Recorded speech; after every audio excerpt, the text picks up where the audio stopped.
Salut, c'est Nina. Donc, vous rêvez d'un accouchement physiologique plus et vous avez rédigé un magnifique projet de naissance qui vous a occupé pendant plusieurs heures. Vous en êtes super fiers.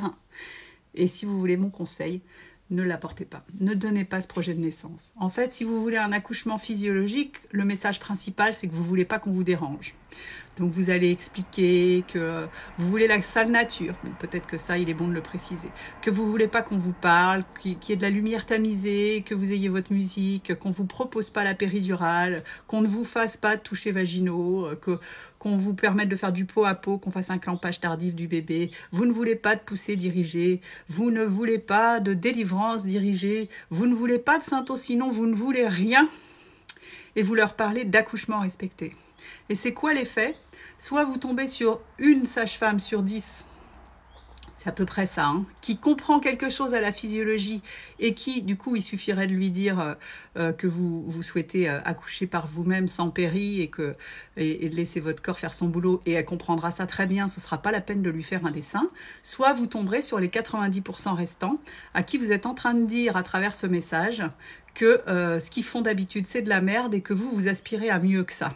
Et donc, c'est le meilleur moyen de vous mettre toute l'équipe à dos. Voilà. Vous allez, la plupart du temps, qu'est-ce qui va se passer quand ils vont lire le projet de naissance? Ils le lisent en diagonale parce que de toute façon, c'est toujours la même chose. J'en ai lu beaucoup des projets de naissance. On réinvente rarement la roue. Le principal consiste à dire « je ne veux pas, je ne veux pas, je ne veux pas ». Donc, ça les énerve. Déjà, vous venez remettre en question leur méthode. Et puis, sous-entendre que quand vous allez être là, ça va être chiant. Parce qu'ils ne pourront pas faire comme d'habitude, parce que c'est leur rituel, les touchés vaginaux, parce que c'est leur rituel, les monitos, parce que la péri, ça fait taire les femmes, et c'est quand même bien pratique. Et donc, c'est l'idéal, de balancer tout ça, c'est l'idéal pour qu'ils viennent ensuite vous enquiquiner, vous trouver des pathologies, vous trouver tout ce qu'il faut pour vous faire rentrer dans le rang. Donc là, j'entends déjà les sages-femmes qui vont venir me dire « vous êtes odieuses, vous nous faites passer pour des monstres, on est là pour sauver les femmes ». Bon, j'en ai régulièrement, c'est pas grave, ça me touche plus beaucoup. La plupart des sages-femmes en structure connaissent rien à la physiologie et ne comprennent pas qu'on fasse différemment. Et surtout, comme elles manquent de temps et qu'elles ont beaucoup de travail, c'est une certitude, ça les emmerde les femmes sans péri. Donc mon conseil, si vous voulez de la physiologie, ne dites rien.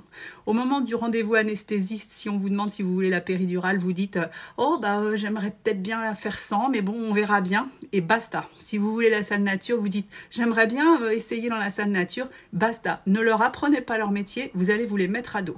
J'avais déjà parlé des accouchements non assistés, genre moi je vais faire un ANA, c'est vraiment débile. Même un AAD, il vaut mieux s'abstenir. Et si vous voulez, on peut travailler ensemble, vous prenez rendez-vous avec moi sur Kaizen Nina.